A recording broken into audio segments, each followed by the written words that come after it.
Meus irmãos, a paz de Cristo a todos, sejam muito bem-vindos e bem-vindas ao canal Fala Denão para mais uma aula da EBD. Primeiro trimestre de 2018 começou a todo vapor e eu estou muito grato a Deus.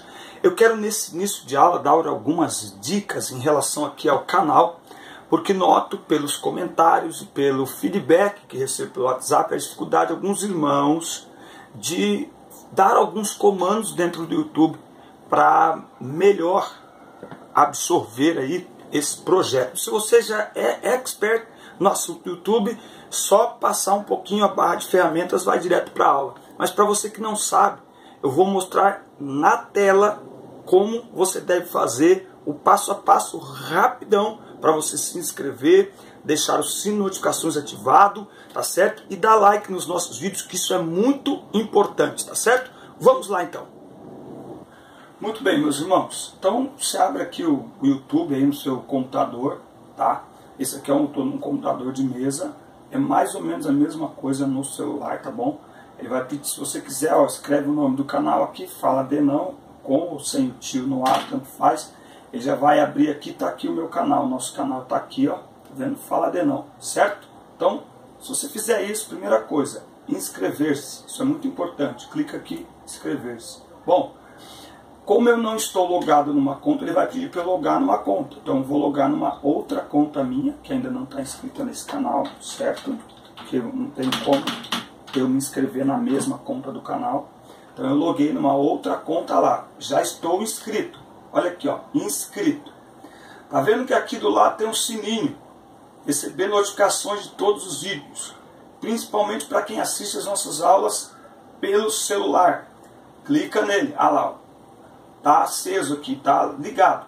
Toda vez que eu postar um vídeo novo, vai chegar para você a notificação no computador ou no celular, para que você receba, lembrando que de segunda é EBD, Juvenis, Jovens e Adolescentes, de quarta eu respondo perguntas e de sexta-feira nós estamos aí desenvolvendo alguns projetos. No momento nós estamos com esse projeto aqui, tutorial para pregadores, mas dentro do meu canal a qualquer hora eu posso postar vídeo novo, então isso é muito importante que você coloque, tá? Então tá aqui, dentro do canal, vamos vir aqui numa das aulas aqui, aula 3 de Juvenis. Eu vou te pedir uma gentileza, aqui ó, você está assistindo o vídeo, é só clicar aqui ó, clica nesse joinha ó, pronto, isso se chama dar like, tá? Essas são dicas simples para melhor ranquear o nosso canal e para você ter mais acesso aí dentro do nosso canal, tá certo? Nos ajude fazendo aí esses comandos aí, isso nos ajudará muito. E não se esqueça de compartilhar os nossos vídeos, de mandar o link para todos os grupos de EBD, tá certo? Vamos então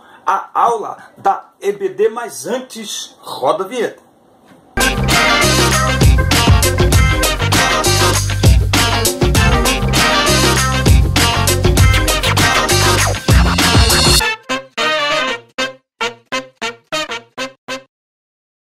Muito bem, meus irmãos. Então vocês viram aí algumas dicas que podem nos ajudar e ajudar você também que tem alguma dificuldade aí para interagir aí, né, com o virtual, né, com o computador. Muito bem. Pecado original é a aula 4 na classe de Juvenis. Pecado original, quero lembrar que trabalhamos com material em PDF, certo? Aqui, por exemplo, dessa vez eu imprimi para que eu possa trabalhar aqui junto com os irmãos. Você pode imprimir, você pode baixar isso no celular, no laptop, no notebook, no tablet, mandar para os seus alunos. Se você tiver projetor, né, multimídia, lá, um data show na tua classe, você pode expor lá, enfim. O link está na descrição dos vídeos, é só você clicar no link ali, já vai abrir em PDF e você pode baixar, ou então, se você tiver sempre com internet, não precisa baixar não. É só clicar no link, ele abre o drive, abre o PDF, você lê e depois sai, depois você volta de novo. Enfim, aqui está esse material. Mais uma vez, nosso grande abraço para todos os professores, por todos os comentários. Continue deixando os seus comentários. Mais uma vez, teologia pura na classe de Juvenis. Pecado original, o texto base está em Salmos 32 e 1. Salmos, verso, tá? Salmos número 32, verso 1. bem-aventurado aquele cuja transgressão é perdoada e cujo pecado é coberto. Tá? O pecado é uma realidade. E a melhor forma de combatermos aquilo que nos ameaça é reconhecendo essa realidade. Tá certo? Bom, você sabe o que significa hamartiologia? Não, é exatamente o estudo sobre o pecado. Hoje estudaremos a respeito da origem, da realidade e das consequências do pecado. Não há como negarmos que o pecado é um mal terrível que mata e destrói a criação de Deus. Negá-lo é uma sandice, tanto intelectual quanto espiritual, e muitos têm caído nesse erro, alegando que é uma lenda, alegando que é no máximo expressão figurativa. Tá? Então a gente tem que tomar muito cuidado com esses detalhes, tá bom? Professor, faça um debate aí na sua aula. Pergunte aos alunos aí se eles sabem o que é o pecado original, não é? Explique para eles como que a sociedade enxerga isso. O que é o pecado original? Como é que isso se apresenta no meio da nossa sociedade? Enfim, e o que nós precisamos entender em relação a esse assunto. O tópico 1 começa falando sobre a origem do pecado. Para início de conversa, é necessário compreender que Deus não é o autor ou o responsável pelo pecado, pois ele é santo e a ninguém tenta. Tá? Segundo as Escrituras, o pecado teve origem em Lúcifer, um querubim que vivia na presença de Deus, que resolveu por orgulho se rebelar contra o Altíssimo. Enfim, ele vai mostrar aqui o surgimento do pecado no céu. Tá? No que diz respeito à raça humana, então nós vamos entender que o pecado se instituiu entre os homens a partir da atitude pecaminosa e de rebelião de Adão e de Eva. Ao lermos o relato da queda, concluímos que o pecado de Adão e Eva não foi fruto de um ato não pensado, inevitável e imposto por Satanás. Muito pelo contrário, decorreu de um processo de negociação, onde a mentira foi oferecida em troca da verdade de Deus. Então, houve ali uma negociação, não é? Então, nós aprendemos já de cara que com o pecado não se pode negociar. Tem que ser como Daniel 1:8. E Daniel assentou, decidiu no seu coração não se contaminar. Não vou negociar com o pecado, porque eu estou na Babilônia nem tal. Mas enfim, não foi isso que aconteceu lá no começo. Então, algumas informações muito importantes que eu quero trazer aqui para vocês. A Bíblia é bastante clara com relação à origem do pecado na humanidade. O capítulo 3 do livro de Gênesis descreve em detalhes como se deu a queda do homem. Adão e Eva sucumbiram à tentação e colocaram em oposição a Deus. Se colocaram em oposição a Deus. Eles cobiçaram ser como Deus. Se rebelaram contra a sua autoridade, desacreditaram em sua palavra, desobedeceram a sua ordem. Veja, não foi só comer um fruto, né, que alguns colocam a maçã. Não foi comer a fruta. Então a gente tem que tomar muito cuidado, porque as nossas atitudes trazem por trás toda uma intenção, uma motivação. Então não foi o fato de comer o fruto, mas que o comer o fruto simbolizou rebelião contra a autoridade de Deus, descrédito com a palavra de Deus, desobediência à sua ordem, transgressão da lei, e tentaram furtar a sua glória ao tentar ser como Deus. Quando comeram do fruto da árvore do conhecimento, eles concretizaram sua condição de inimigos de Deus e merecedores de sua ira. Olha o que a Bíblia diz em Efésios, capítulo 2, e versículo 1. E vos vivificou, estando vós mortos em ofensas e pecados, em que noutro tempo andastes, segundo o curso deste mundo, segundo o príncipe das potestades do ar, do espírito que agora opera nos filhos da desobediência, entre os quais todos nós também antes andávamos nos desejos da nossa carne, fazendo a vontade da carne e dos pensamentos, e éramos por natureza, por nascimento, filhos da ira, como também os outros. Então, filhos da ira. Como Adão estava na posição de pai, representante e chefe da raça humana, seu pecado lançou toda a humanidade nesse estado de inimizade contra Deus. Ou seja, o efeito e a culpa do pecado de Adão atingiram a todos os seus descendentes. Ou seja, em Adão, todos pecam. Olha o que a Bíblia diz em Romanos, capítulo 5, versículo 12. Pelo que, como por um homem entrou o pecado no mundo, e pelo pecado a morte, assim também a morte passou a todos os homens, por isso que todos pecaram. Como resultado da origem do pecado na humanidade, o homem, toda a criação terrena, ficou debaixo do juízo de Deus. A terra foi amaldiçoada e o homem foi condenado à morte. Essa morte implica tanto a morte física quanto a morte espiritual, principalmente a morte espiritual, que resulta na morte eterna. O primeiro casal foi criado por Deus completamente bom, com toda a sua capacidade moral mais pura, integridade, a imagem e semelhança de Deus. Porém, utilizou seu livre-arbítrio para ceder à tentação, e sua concupiscência, seu desejo em querer usurpar para si os atributos divinos, deu origem ao pecado na humanidade. A partir dali, o pecado deformou a imagem de Deus impressa no homem, corrompendo todas as suas faculdades, de modo que toda a humanidade está inclinada ao mal. Ou seja, devido à sua completa depravação, por sua própria natureza, o homem é incapaz de fazer qualquer bem em relação a Deus. Muito bem, algumas informações aí para que a gente possa ter uma ideia da origem do pecado, do efeito que ele teve aí na vida do ser humano. A realidade do pecado, não adianta negar, o pecado é uma realidade. Vivemos em uma sociedade onde falar a respeito do pecado é algo ultrapassado, e por que não dizer superado. Até em algumas igrejas não se prega mais contra o pecado. Tá certo? A Bíblia diz que quem não tem Jesus é chamado de filho da ira. Certo? O pecado é uma afronta contra Deus. Aqui a lição traz as informações acerca do que é pecado. Tá?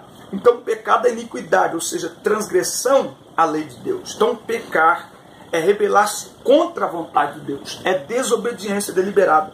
Outra definição de pecado é errar o alvo. Tá? A ideia é que nos remete a um arqueiro habilidoso que, ao mirar o alvo, é incapaz de acertá-lo. A Bíblia também retrata o pecado como uma lepra incurável em Isaías. Em Jeremias, ele destaca a impossibilidade do pecador melhorar a sua condição.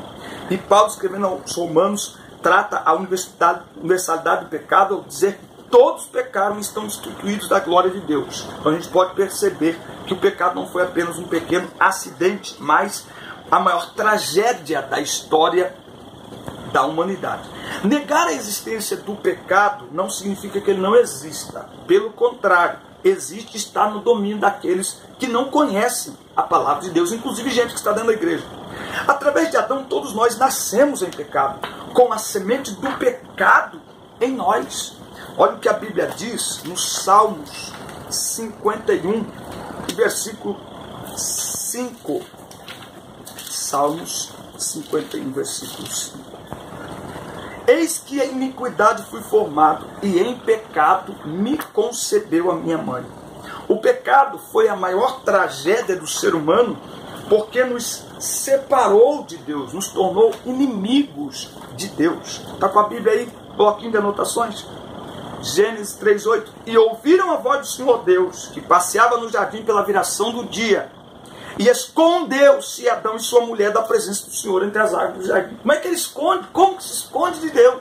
É porque o pecado provoca culpa, vergonha no ser humano e nos afasta de Deus. Deve provocar. O problema é quando o pecado não provoca em nós vergonha, medo, temor. Isso aqui indica temor. Adão viu que pecou, entendeu que pecou, mas a primeira atitude, se esquivar, se esconder e depois, posteriormente, colocar a culpa nos outros. Efésios 4, versículo 17. Eu digo isto e testifico no Senhor, para que não andeis mais como andam também os outros gentios, não é? Quem não conhece Jesus, na vaidade do seu sentido, entenebrecidos no entendimento, mente obscura, separados da vida de Deus pela ignorância que há neles, pela dureza do seu coração, os quais, havendo perdido todo sentimento, se entregaram à dissolução, para com avidez cometerem toda impureza. Então, completamente rebelados, completamente inimigos de Deus. O pecado nos tornou escravos de nossos desejos carnais, afastando-nos cada vez mais de Deus, cada vez mais o pecado nos afasta de Deus. Quanto mais o homem nega a realidade do pecado, mais atolado no pecado o homem fica. A lição vai colocar aqui a continuação, dizendo que o problema está do lado de dentro. Constantemente vemos e ouvimos intelectuais da área da educação e da sociologia afirmando que o problema da sociedade é apenas e tão somente a falta de ou a má educação. Falta de educação ou má educação. Tal concepção, longe de ser uma verdade plena e absoluta, é uma reprodução reducionista do pensamento do racionalismo, do iluminismo, depois do positivismo. Ao olharmos para as Escrituras, somos confrontados por uma verdade mais abrangente, a qual afirma que a causa de todos os males foi e é o pecado. E para nossa surpresa e espanto, essa maldade não é essencialmente externa, antes é interna, inerente ao ser humano, vem de dentro para fora, tem a ver com a nossa natureza. E em pecado me concebeu a minha mãe. Como bem afirmou um importante teólogo, não somos pecadores porque pecamos, mas pecamos porque somos pecadores. Todo esforço político, intelectual, por mais abrangente que seja, jamais alcançará o foco do problema, a raiz do problema, que é a natureza pecaminosa que herdamos ao nascer. E essa natureza só pode ser mudada pelo poder da palavra. Por isso, mais do que nunca, nós precisamos investir na pregação da palavra, no ensino da palavra. João 8,32: e conhecereis a verdade, e a verdade os libertará. Nenhum método humano, nem mesmo nenhuma imposição humana, nem regras humanas é capaz de transformar o homem, só a palavra. João 17,17: santifica-os na verdade, a tua palavra é a verdade. Por isso que quando Paulo escreve a Timóteo, ele diz: prega o quê? A palavra. Prega a palavra. Prega a sã doutrina.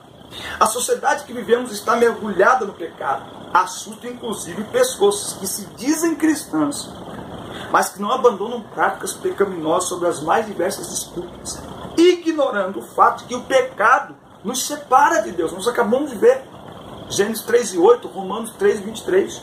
Logo, sua prática habitual e normal é incompatível com o relacionamento pessoal com Deus. Então, o pecado afastou o homem de Deus.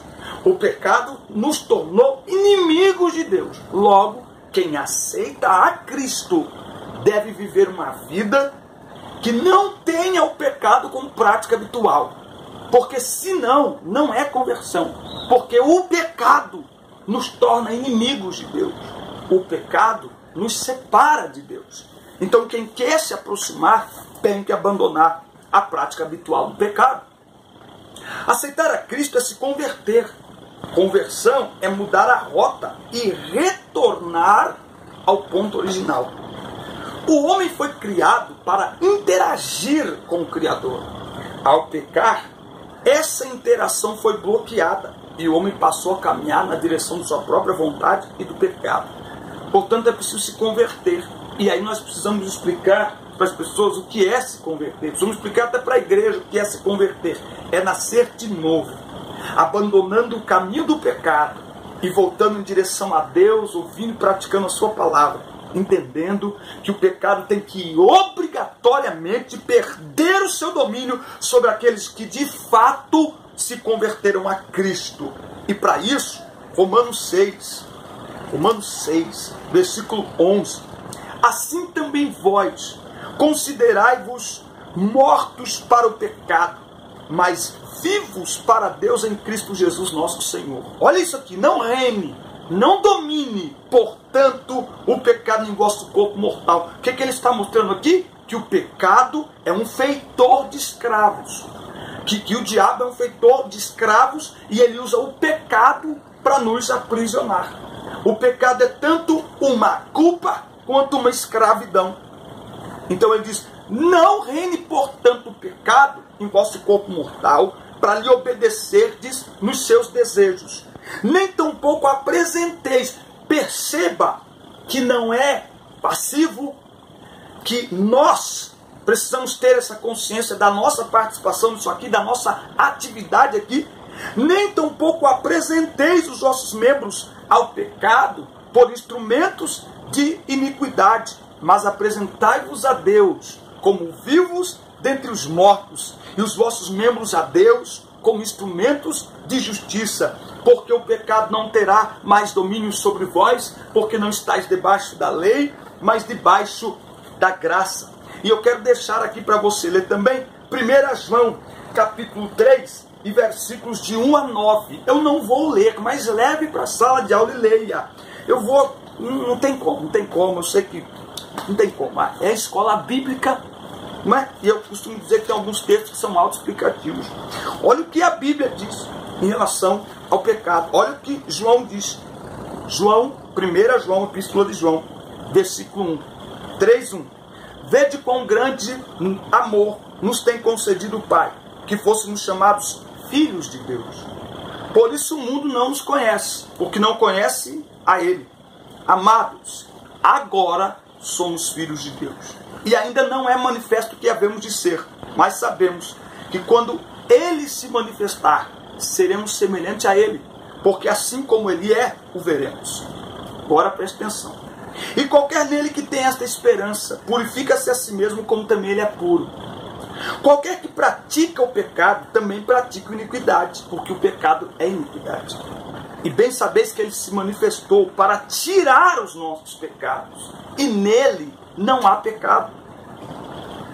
Qualquer que permanece nele, não vive pecando.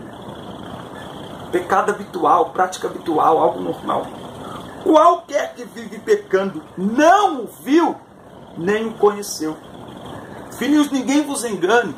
Quem pratica a justiça é justo, assim como ele é justo. Quem pratica o pecado, quem vive praticando o pecado, quem acha o pecado normal, meu Deus, é do diabo. Porque o diabo vive pecando desde o princípio. Mas para isto o Filho de Deus se manifestou, para destruir as obras do diabo. Se quem peca é filho do diabo, como é que alguém pode aceitar Jesus e continuar na prática do pecado como algo normal? Se Jesus se manifestou, morreu e ressuscitou para destruir as obras do diabo, é incompatível. Qualquer que é nascido de Deus não vive na prática do pecado. Isso é maravilhoso, porque a sua semente permanece nele e não pode viver pecando porque é nascido de Deus. Aleluia, gente, isso é extraordinário. Então, nós precisamos ter então essa percepção. O pecado precisa perder o domínio. Ele tem que perder completamente o domínio sobre a nossa vida. Por quê? 2 Coríntios 5,17, quem agora está em Cristo, nova criatura é, nasceu de novo. Nasceste de novo, andas já com Deus, pertences ao povo que vai para o céu, tens a lei escrita no teu coração, em ti já habita plena salvação. Eita, glória a Jesus! Quem brinca com fogo acaba se queimando. Meu Deus! Esse é um ditado que se aplica perfeitamente ao pecado e suas consequências. Infelizmente, em pleno século XXI, algumas pessoas cismam em continuar brincando de pecar, pensando que nunca serão queimadas ou consumidas pelo fogo destruidor do pecado. Entretanto, é necessário entendermos que pecado é algo sério, grave e mortal. Não faz bem para a saúde física, nem tampouco para a saúde espiritual. Quem vive na prática habitual do pecado está praticando autodestruição, está plantando destruição para si mesmo. O pecado dá prazer, traz sensação de liberdade e autonomia.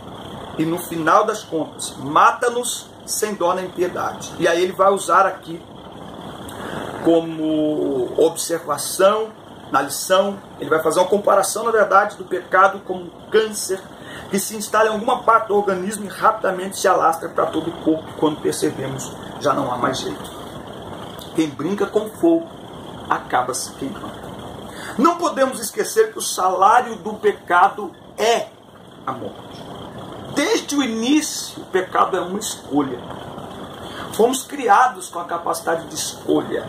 E é preciso ter essa percepção. E é preciso lembrar. Presta atenção nisso. O pecado é uma escolha. Então ninguém pode dizer que eu não aguento. É que... Não. Nossa, é difícil. A Bíblia diz que há uma guerra interior. Carne contra o espírito, espírito contra a carne. É um duelo. Mas nós somos criados com a capacidade de escolha. Temos que ter essa percepção. E também lembrar que o salário, a paga, o resultado do pecado, por mais prazer que ele traga para nós, é a morte física e espiritual. Quem planta uma vida de pecado, colhe como resultado a condenação eterna. Romanos 8:1 traz o contraste entre o passado e o presente, daqueles que estão em Cristo, que são nova criatura, que portanto não andam mais segundo a carne. O crente não pode andar mais segundo a carne, tem que andar segundo o Espírito. O comentarista coloca o exemplo como câncer, e todos sabem que essa doença começa silenciosa e pouco a pouco ela vai destruindo tudo por dentro até destruir completamente. Assim é o pecado, não é da noite para o dia, é gradual. Ninguém morre espiritualmente de forma instantânea, mas conforme damos liberdade ao pecado, conforme praticamos de forma normal e diária o pecado sem qualquer tipo de consciência de sua gravidade e o quanto o pecado agride a santidade de Deus, vamos morrendo aos poucos, até morremos completamente. Tem muita gente morta espiritualmente dentro da igreja, porque pratica o pecado como algo normal em sua vida. A Bíblia diz em Isaías 59:1-2: Eis que a mão do Senhor não está encolhida, nem os seus ouvidos agravados para não poder ouvir, mas os vossos pecados fazem divisão entre vós e o vosso Deus. Quanto mais nos afastamos da palavra, mais mergulhamos na prática do pecado, porque nossa natureza nos leva a pecar para viver e viver para pecar. Não adianta ter uma vontade absurda de não pecar e ao mesmo tempo não se alimentar da palavra de Deus. O salmista diz no Salmo 119, verso 11: Escondi a tua palavra no meu coração para eu não pecar contra ti, porque o antídoto contra o pecado é a palavra. Então é preciso se alimentar da palavra de Deus e buscar a Deus em oração, ter relacionamento com Deus, pois só a vontade em si de não pecar não é garantia que não pecaremos. Mas nosso relacionamento com Deus nos esvazia da carne e nos faz viver e andar em espírito. Quem anda no espírito não satisfaz a vontade da carne. Gálatas 5,16. Andai em espírito e assim não satisfareis os desejos da carne. Não brinque com o pecado, nem brinque de pecar. E aqui eu tenho algumas colocações finais. Reconheça, isso serve para professores, isso serve para os alunos, para deixar bem claro isso. Reconheça que quando pecamos, estamos manchando o nome de Deus e desprezando seu amor por nós.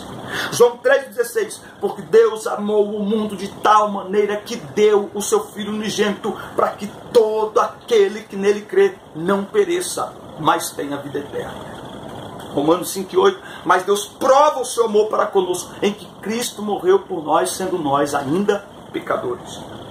Quando você pecar, não esconda, não finja que nada aconteceu, não faça como Adão. Lembre-se, temos um advogado. 1 João 2,1. Por mais repetitivo e grudento que sejam determinados pecados em nossas vidas, principalmente nessa fase da vida, da adolescência, da juventude, lembre-se que maior que a transgressão é o poder para perdoar. Provérbios 28:13 diz que aquele que confessa e deixa alcança misericórdia. Romanos capítulo 5 e versículo 20. Veio, porém, a lei para que a ofensa abundasse, mas onde o pecado abundou, superabundou a graça. 1 João 1:7. Se andarmos na luz como ele na luz está, temos comunhão uns com os outros, e o sangue de Jesus Cristo, seu Filho, nos purifica de todo o pecado. Amém? Que Deus abençoe, que aula gostosa, que aula maravilhosa.